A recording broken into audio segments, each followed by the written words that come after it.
Good evening, I'm Dennis Ward, and this is Face to Face.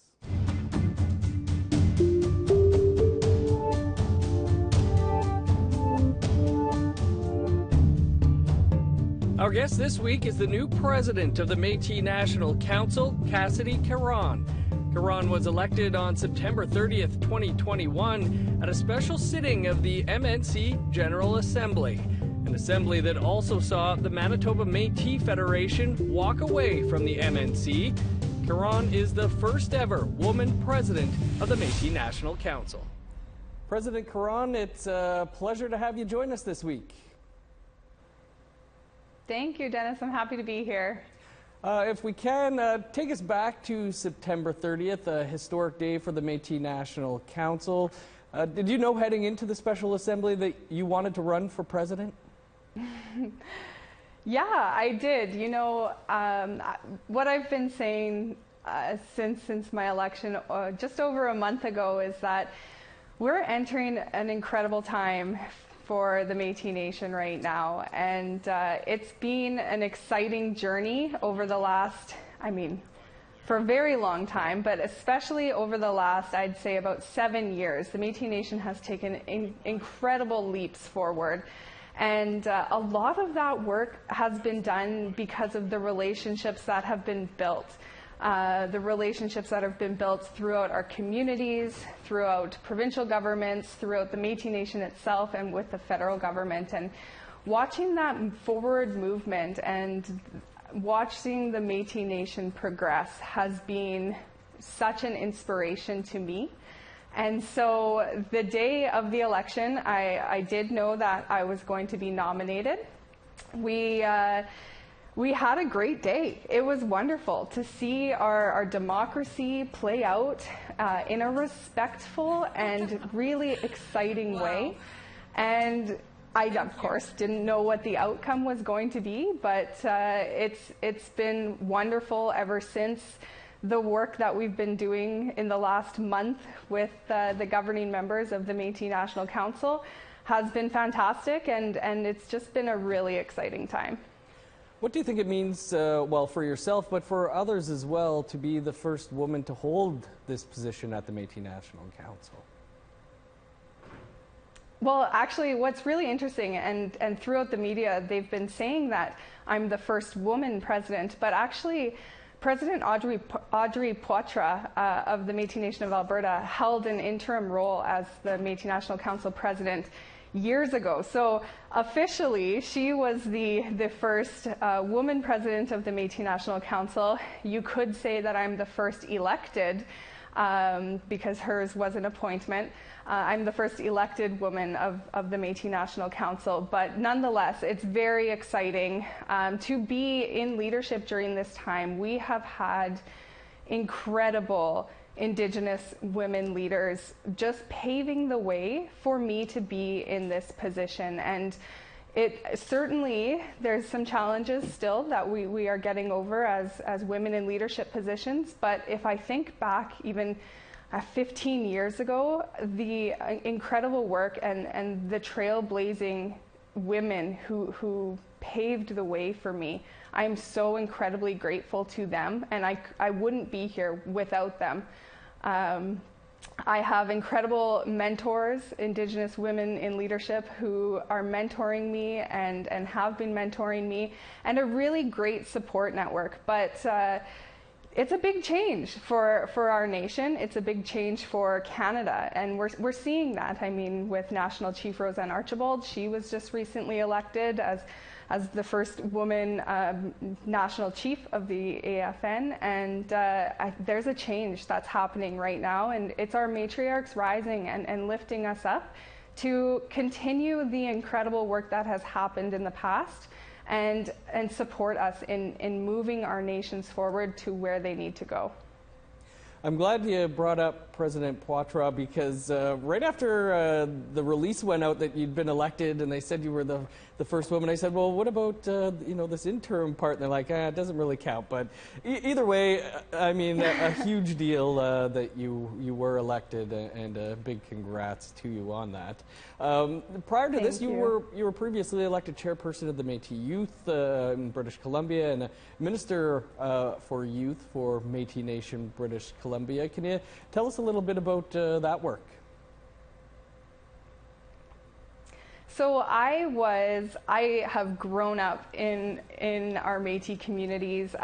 So my family, just to share a little bit with yourself and with the viewers, my family is the Caron family and the Boucher families from both St. Louis and Batoche, Saskatchewan, two very historic Métis communities out west. And I was raised to be a very proud Métis person, and I grew up in British Columbia, and I remained connected to our family, to our traditions, to our culture. And I spent a lot of time at our community events and running around as a young person at these community events. So I have been around the Métis Nation for quite some time. And when I was doing my undergraduate degree in Indigenous Studies and History, and the position became available to run for the provincial youth chairperson and the minister responsible for youth for Métis Nation British Columbia. So of course I ran and was successful in that. So I served a 4-year term on the board of directors for Métis Nation British Columbia, and in those 4 years we spent a lot of time working alongside the Trudeau government. That's when a lot of these changes were happening. We signed the Canada Métis Nation Accord, and there was a strong focus on supporting our young people in everything that the Métis Nation was doing. And I'm so grateful to a lot of the leaders who held me up and brought me along when I was in that position, because without them, I wouldn't be here today. I wouldn't have had the experience that I do have in bringing to this role. And that experience for me, it guides me in the work that I'm doing today as the president of the Métis National Council.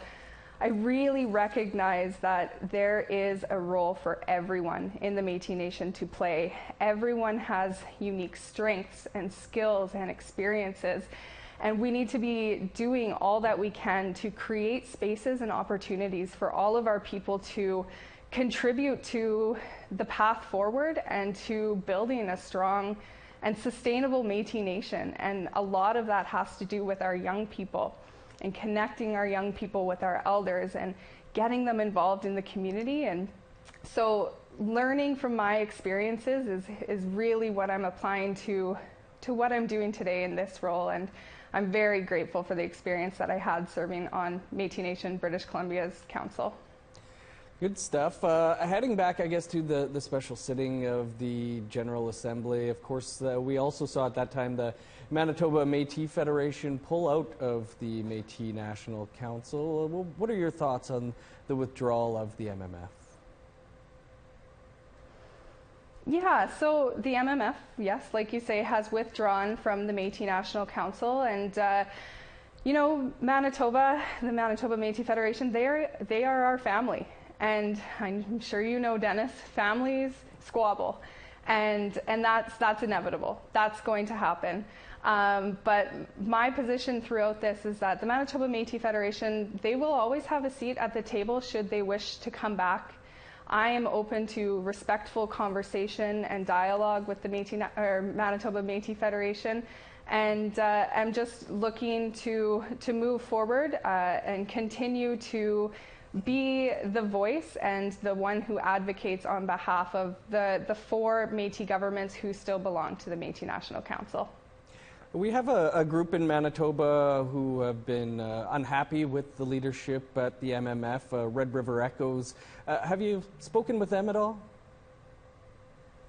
I haven't spoken with anyone directly at Red River Echoes. I do know about their work and the advocacy that they are doing, the work they are doing to support young people, and I'm proud of them for putting themselves out there and doing that work, but I haven't spoken with anyone at Red River Echoes.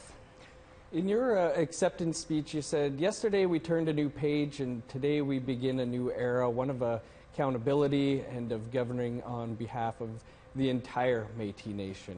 Can you talk about, I guess, the perceived lack of transparency and accountability that you'd seen previous?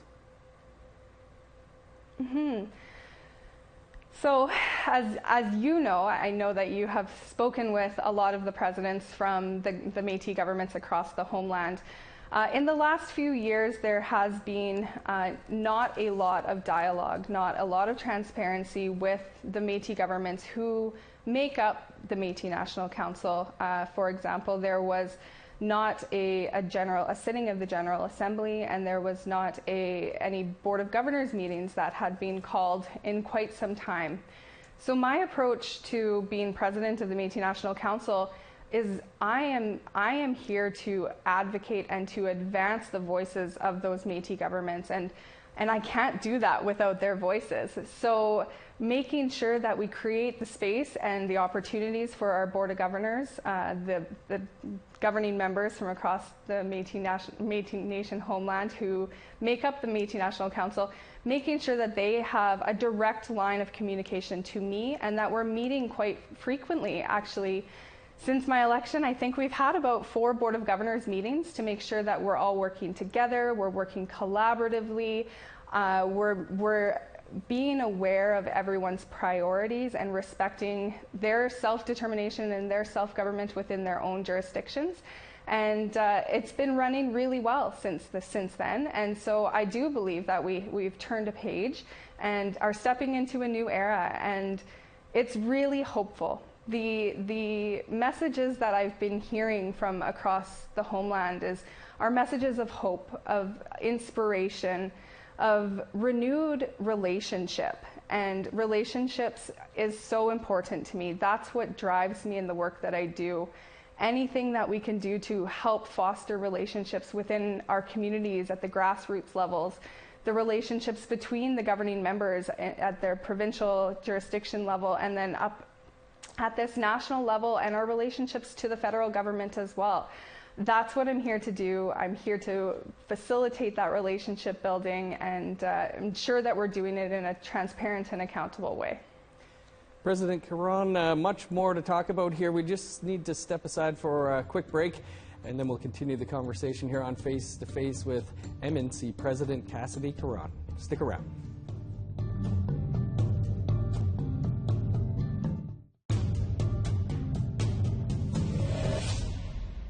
Welcome back to Face to Face. Our guest this week is Métis National Council President Cassidy Caron, and we've been talking about the special sitting of the Assembly in September where you were elected president. That was a court-ordered assembly because of some of the infighting that had been going on within the MNC that had previously saw the Métis Nation of Ontario put on probation and later suspended, depending on how you look at it, over concerns with the granting of Métis citizenship in the province. Where do things sit with all of that, with the MNO right now? We have an incredible opportunity. I'm not sure if you saw the first day of the General Assembly where a resolution was passed, and that resolution directs us to establish an evidence-based panel. The panel will be comprised of historians, academics, community members, knowledge keepers, and they're going to be tasked with going out and trying to understand where the connections are between those communities in Ontario and maybe how they connect to the Western Métis communities. And so that's going to be taking place this year. We have a 12-month deadline since the Assembly to make sure that panel moves forward. They're going to be talking about sharing our stories and understanding those connections and those relationships. That's really what they're going to be tasked to do. What's really not up for debate is that these communities have already been recognized as Section 35 rights-bearing communities through the Powley case. So our task now is to understand, if and how these communities are related to the Métis Nation. So that's going to be the work that's taking place within the next 12 months. That panel will be established. They will be going out and having these conversations. They will be doing the research, and they will be bringing back recommendations and an action plan to the Board of Governors and to our General Assembly, where it will be presented to us for a decision on that. So we're happy to be engaging in a conversation in an evidence-based way, making sure that there's a process to really understand how we are going to be moving forward. So that will be done within a year, and we are really looking forward to learning as much as we can and then making a decision on it. I guess the part that maybe wasn't clear was, while that's going on, the look at the 7 communities, is M&O still on probation, or are they back at the table there? So M&O was, they were on probation, but they are not on probation while this process takes place. Okay. Do you, I mean, obviously if this process is taking place, there are still some concerns. Do you have concerns with what's been going on with Ontario citizenship? So based on that, is that I have never been, even as an elected official, being privy to all sides of the story. So based on the process that we're setting forward, I think myself and a lot of our citizens are really just looking forward at learning more, having these discussions, having a space to actually have these conversations. And we, like I say, we'll have it sorted out within the year, and we'll put any concerns to rest at that time. Métis Nation Ontario was very pleased with your election. Are there still some fences to be mended, though? Sorry, are there fences to be mended? Yeah, in terms of, you know, bringing everybody back together again, minus MMF. Absolutely. Yeah, absolutely. I think, like I say, relationships take time to build, and that happens within politics all the time. There's turnover with presidents, there's turnover on our boards. It's going to be an ongoing process no matter what position we're in. But the commitment that I've seen from our governing members that make up the Métis National Council right now, the commitment to working together, to building those relationships, we know that we're stronger together. And all of our governing members have strengths in certain areas that they'll be able to share with other governing members. And really, that's what's needed to create a strong and sustainable future for the Métis Nation. So relationship building is always going to be on the agenda. We're always going to be working to building those relationships and working better together.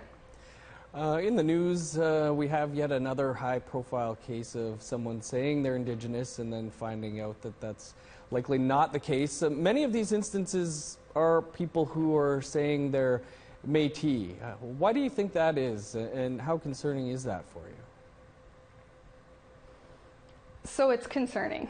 Why do I think people go to claim Métis first is a really great question.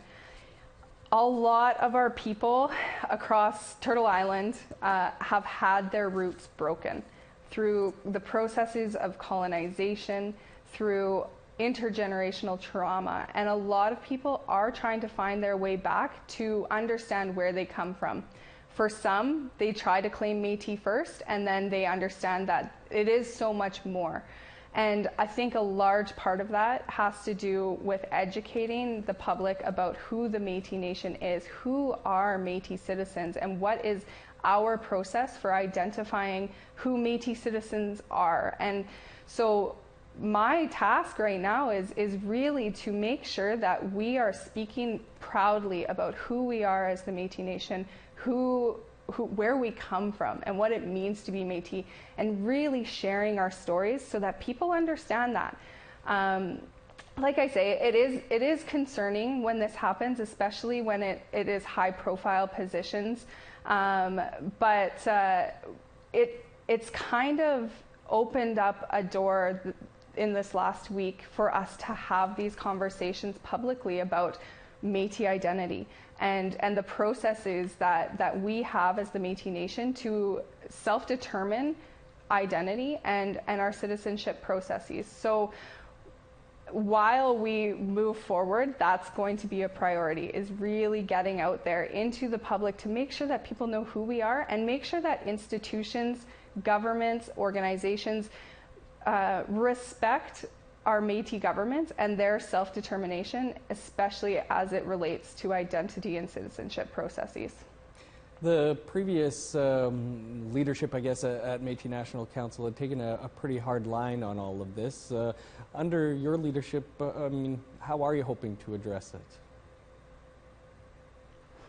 Like I say, conversations, stories, relationship building, and understanding who we are. We know who we are as Métis people. We know what the national definition is to establish citizenship and to gain citizenship to become a Métis citizen. We know that. I draw that same hard line.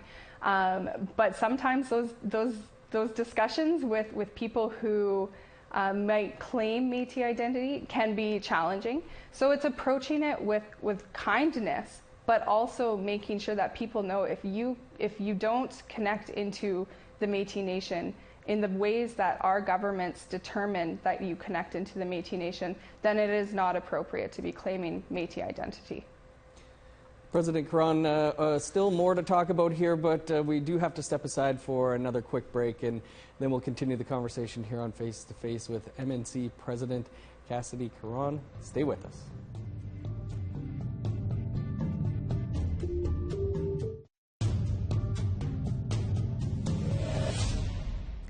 Welcome back to Face to Face. Our guest this week is Cassidy Caron, the president of the Métis National Council, and a lot to look forward to here coming up for yourself. We have new leadership for yourself, but also new cabinet ministers in Ottawa. A lot going on. What do you see as the priorities moving forward here? Yeah, so there are a lot of priorities, and it depends on what specifically we want to move forward. But I'm, like you just mentioned, new cabinet ministers in place with the Trudeau government. We've been really busy introducing. We went through elections around the same time, so introducing ourselves to one another. Though I have worked previously with many of them. And identifying our priorities to move forward. So we will be getting back to the table with the federal government to move forward our priorities through our permanent bilateral mechanism process. For myself here at the Métis National Council, I am excited to continue building the relationships with our governing members and making sure that we have those direct lines from our grassroots communities up to this national level, so that I can truly advance their voices at this national and international level at the best that I can. And as for our communities, they are doing incredible things for our Métis people. They are making changes in the lives of our Métis citizens and our Métis families. And strong Métis families make a strong Métis nation. And I am excited to get out into our communities and to meet more people and to continue sharing the stories of our strong Métis nation. Exciting to think that we can actually get out into communities again here, hopefully soon. President Caron, thanks so much for being with us on the show. Again, congrats to you, and we wish you all the best moving forward. Thank you, Dennis. I look forward to chatting again. Me too. That is all the time we have, though, for this week. You can catch up on any episodes you may have missed by visiting our website, aptnnews.ca. And this episode and all of our past episodes are also available as podcasts. You can find those at aptnnews.ca/face-to-face podcast. I'm Dennis Ward. Thanks for tuning in. Have a great night. We'll see you back here next week.